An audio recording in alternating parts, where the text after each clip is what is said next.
มันก็เอาไก่มันนอนเลยแบบกูจะงอ ไก่อย่างนี้ ไก่อย่างดี ตัว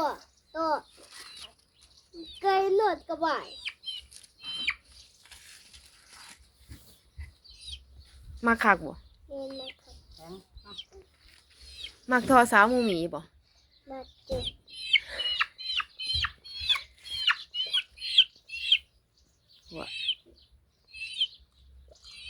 อย่าไปดึงหางมันติละลูก